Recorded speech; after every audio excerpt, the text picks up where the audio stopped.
Grupo Agroempresa. Insumos, semillas y máquinas. 14 sucursales en todo el país. Somos Grupo Agroempresa. 40 años co-creando evolución. La mesa de un café era el punto de reunión. Hola Miguel, buen día.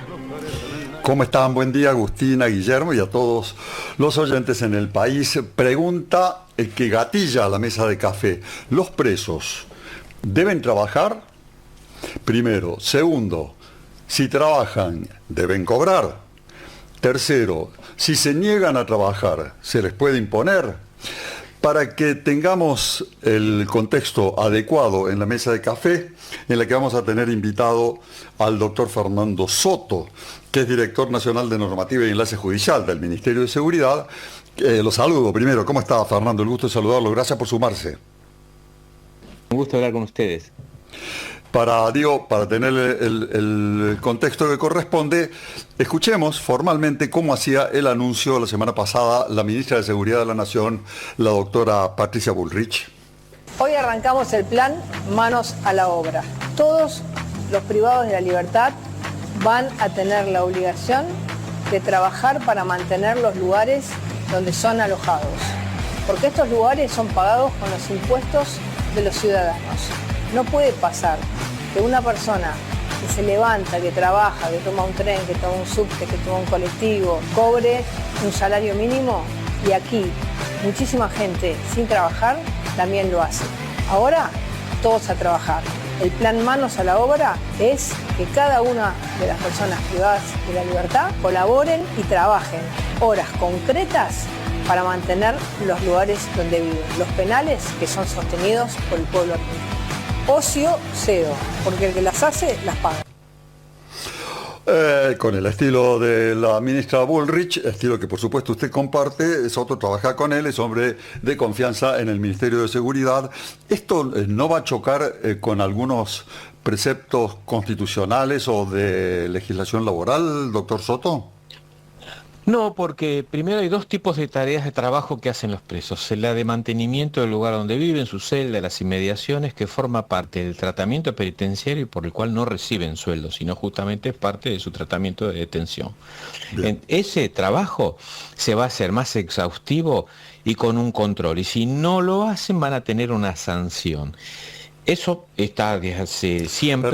Perdón, para no perderme, sí. lo digo y me bromean los compañeros en el estudio. Si yo la entiendo, tengo la sensación de que mucha gente que está escuchando lo entiende.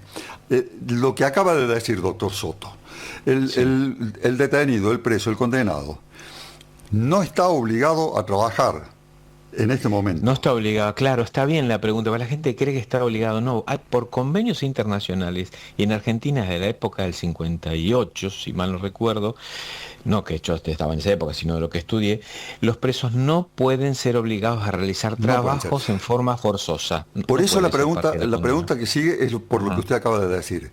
La ministra hace una referencia concreta, que no puede ser que el contribuyente mantenga la limpieza del edificio donde vive el preso sin trabajar. ¿Eso legalmente lo puede hacer? ¿Le puede obligar a hacer el mantenimiento? Trabajan, claro, Miguel, el problema es que los presos trabajan voluntariamente. Desde hace mucho, yo los veía hace 40 y casi 42 años que soy abogado penalista, y limpiaban un poquito en el patio, en el costado donde atienden a los abogados, ayudaban en la cocina, en la peluquería, 2 o 3 veces por semana. Y unos presos, unos abogados, unos presos, le plantearon a los jueces hace ya un par de décadas, un poco menos, miren, si el preso trabaja 2 o 3 veces por semana, sin horario, sin una responsabilidad asignada, no importa, tiene que cobrar un sueldo como la gente que trabaja en libertad. Y algunos jueces le dijeron, tiene que cobrar un sueldo, el Estado le tiene que pagar un sueldo. Y después dijeron, también tienen que cobrar aguinaldo y vacaciones pagas. Y le dijeron, el Servicio Penitenciario Federal, páguele aguinaldo y vacaciones. El tema está en que no está regulado de cómo deben hacer ese trabajo. Como que usted tenga su sonidista, Miguel, y no te explica pautas. Y él si viene, si quiere va. No me dé la idea, no porque va. mi sonidista bien podría estar preso y hacerlo trabajar desde allí. Ha hecho mérito suficiente. El problema, doctor Soto, a ver... Sí. El problema, le voy a hacer de abogado del diablo. Hay cosa de hacer enojar un poco a la audiencia. No, está bueno. En este momento, en este momento los presos no cobran sueldo y no están obligados a trabajar. Por ejemplo, sé que hay una experiencia en este momento en la cárcel de Ezeiza, donde mujeres detenidas están ellas haciendo el mantenimiento de la cárcel, cumpliendo esa tarea y la cobran. Miguel, una aclaración. Sí. Los presos no hacen trabajo obligadamente, porque no se puede, pero voluntariamente sí. Y acá viene el problema.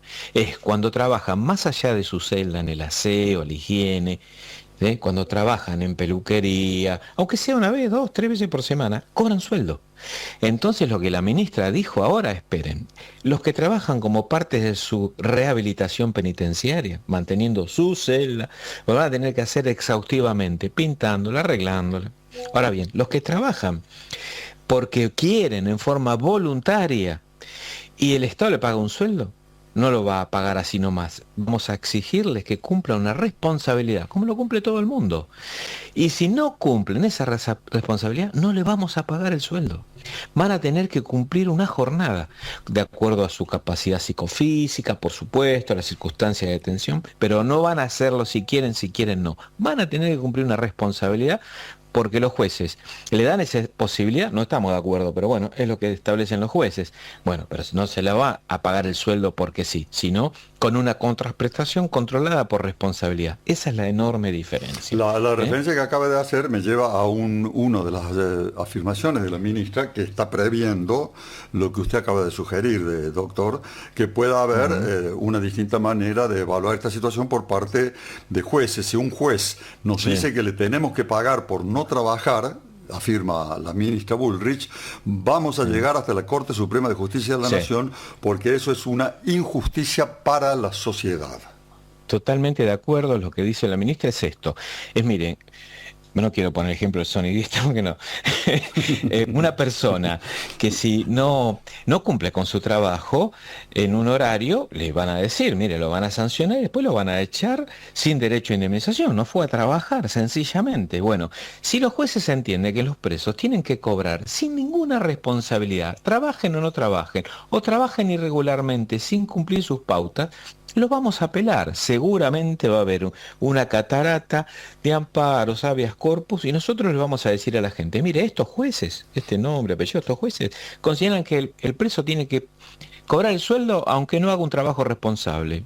Consideramos que eso es una inconstitucionalidad. No es correcto que en libertad tenga que trabajar con una responsabilidad y preso no tiene ningún sentido. Vamos a llegar hasta la Corte. Esto es lo que dice la ministra, porque hay un absurdo, Miguel, los presos cobran más que un jubilado, no tienen ningún gollete.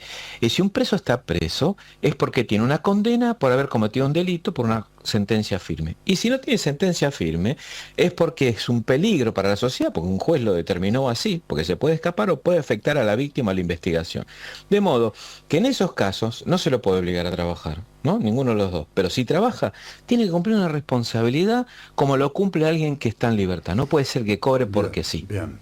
Suena interesante, y sobre todo cuando uno busca la referencia, doctor Soto, de lo que ha ocurrido en otros tiempos en la Argentina, donde sí se mantenía una especie de salario mínimo para el detenido, trabajara o no trabajara, mientras los que sostienen las cárceles con sus impuestos de afuera la tienen que remar como todo el mundo sabe que la reman, ¿no? Pero el punto va a ser encontrar el equilibrio constitucional. Usted sabe de derecho y yo no, pero la Constitución dice que las cárceles no solo deben ser limpias y demás, sino que deben tener una función, que es la reinserción del detenido. Medio palabras que no se cumplen, pero es la intención constitucional. Miguel, sabe que la Constitución dice las cárceles de la nación deberán ser sanas y limpias, no para castigo a los reos recluidos en ellas, sino por seguridad. No habla de rehabilitación. La Constitución se reformó en 1994 y uno de los constituyentes más destacados fue el doctor Zaffaroni. Y no se reformó esta parte. Hay convenios internacionales que hablan con el fin de la pena es la rehabilitación. Bueno, más allá de la discusión de la rehabilitación, que yo no comparto, porque acá y en Estocolmo y en Montevideo es a una persona la condena en un derecho penal, punitivo, que significa, es como si dijéramos derecho castigatorio. Derecho penal es lo mismo, es derecho punitivo, castigatorio. Y a una persona que comete un delito menor le dan 6 meses, 8 meses de prisión, y un homicidio 20 años. ¿Qué quiere decir? ¿Que se va a rehabilitar más estando 20 años preso? No, es un reproche de la sociedad. Entonces, más allá de esa profunda discusión, lo cierto es que el fin de la Constitución no es rehabilitación. Pero no importa, Miguel, tomemos rehabilitación. Pues bien, el trabajo penitenciario incluye mantener aseada y ordenada la celda y las inmediaciones. Ese trabajo no lo discute nadie. Nadie, ningún juez dice, no se lo puede obligar a mantener la celda aseada y arreglada. No, eso lo aceptan todos. Bueno, que lo hagan estrictamente, y si no lo hacen se aplicará una sanción. Y ojo, porque cuando los jueces tengan que dar la libertad, los jueces sensatos, que son muchos, van a tener que evaluar si tuvieron sanciones, y si no mantuvieron su celda, no acataron a la autoridad, en un trabajo voluntario no cumplieron las pautas que le impuso el servicio penitenciario, está demostrando que es un preso que no incorporó ninguna normativa a su vida, y evaluarán si le tienen que dar o no la libertad anticipada. Entonces, esto sí es un cambio que es absolutamente constitucional. Agustina Vivanco pregunta. Fernando, después de muchos años de trabajo penitenciario, digo para llevarlo a la práctica y para explicar un poco cómo funciona en la práctica, ¿cuál es la diferencia entre un preso que trabaja, que accede a la posibilidad de trabajar, tal vez de aprender un oficio nuevo, y uno que no? Bueno, es muy bueno el trabajo en las cárceles. De hecho, internacionalmente se ha estudiado que en las cárceles que hay trabajo, que hay menos ocio, hay menos motines, menos batucadas, menos altercados. Los presos quieren trabajar porque uno de lo que más lo afecta es el ocio. Claro, el preso grata, el tumbero viejo, el viejo o joven de edad, ¿no? Pero el que no le interesa trabajar, ese va a tener un problema para trabajar. Pero sin embargo, la mayoría de la población carcelaria quiere trabajar con más o menos dedicación. Antes había talleres penitenciarios, talleres metalúrgicos, de carpintería. Mire, yo lo conocí en Caseros La Nueva, la que se demolió, en Parque Patricio, estoy hablando en Capital, ¿no? En Cava. Tenía una enfermería que tenía hasta un quirófano. Todo eso lo fueron rompiendo sucesivos motines y nunca más se reparó. Bueno, hay un gran detrimento en esto que no se actualizó. De hecho, hace más de 20 años, casi 24 años, que no se hacen cárceles federales, solamente se hizo la de Salta con 200 y pico de cupos, que es nada. Entonces, es más, el gobierno kirchnerista le gustaba tanto inaugurar hospitales que un mismo hospital lo inauguró 4 o 5 veces, ¿no? Una ironía, pero es una realidad. Cárceles, no. Entonces, en respecto de cuál es la diferencia, y debería haber talleres, deberían, como parte de la rehabilitación, trabajar y obtener un oficio. Está tan desvirtuado esto que se le dieron talleres a los presos, se le dan actualmente, y con eso le bajan, de acuerdo a la ley vigente, le bajan la pena. Le doy un ejemplo. Boudou, el vicepresidente, que fue condenado en todas las instancias, hasta la corte, confirmada, digo, su condena, hizo tarea, esto no es broma, de ukelele, jardinería, yoga y teatro, y le bajaron 1 año la pena. ¿Eso rehabilita a una persona en su dignidad? No quiero descalificar a nadie que haga ukelele, me gusta, está muy bien, pero ¿es realmente eso alguien que pueda adquirir un oficio? Y menos el vicepresidente, ¿no? El ex vicepresidente. Esto está todo desvirtuado. No tiene lógica esto, es una hipocresía, Miguel. No es rehabilitación, no es trabajo digno, no pueden cobrar más que un jubilado. Esto tiene que cambiar, lo vamos a cambiar, lo está haciendo. Vamos a rematar, muy interesante el planteo. Me gustaría rematar la mesa de café, doctor Soto, con una referencia al pasar quedó marcada. La cultura del ocio en las cárceles, la ministra en su presentación la vinculó directamente, como acaba de hacer usted, Fernando, con la cultura tumbera. O sea, viejos residentes de cárceles sin ninguna intención de rehabilitación fomentan y practican la cultura del ocio, que es la mejor manera de generar desde el propio interior de las cárceles nuevos delitos, control de bandas, y todo lo demás. Dice la ministra, la reinserción debe pasar por el trabajo. Solamente esto me gustaría saber, ¿han tenido a la vista algún modelo penitenciario que digan, esto en el mundo está funcionando, aquí los internos trabajan, estudian y se reinsertan? Sí, hay muchos modelos en Europa, en Estados Unidos, con las particularidades de El Salvador y en Argentina. Miré un juez, Ricardo Basílico, un excelente juez de un tribunal oral, me lo ha dicho. Él integró el servicio, la procuración penitenciaria en Chubut. Y el que conoce Chubut, entrando a Chubut, yo algo me acuerdo, cuando ya está llegando a las ciudades del aeropuerto, hay un muñeco de nieve, cemento, ¿no? Todo el año obviamente, y al costado hay un camino de lajas. Ese lo hicieron los presos y cobraron. Y lo hicieron en la vía pública. Quiere decir que hay un modelo que se usa en Estados Unidos, no en todos los estados, pero en muchos estados, con extrema dureza en El Salvador de Bukele, donde los presos, en forma voluntaria, trabajan para tareas públicas y mantienen la vía pública, colegios, con seguridad, de acuerdo ¿Y no se a les las escapan? condiciones. No cualquiera, ¿no? El que tiene peligrosidad que se escape o que no tiene condiciones psicofísicas suficientes, no. Pero ese trabajo, ese es digno y los presos, le aseguro que lo quieren hacer, quieren estar haciendo algo útil. No todos, ok, pero muchos sí. Entonces, esto es un modelo que funciona acá, no hace falta ir a otros países. Esto funciona, es criterio, es lógica y decisión política.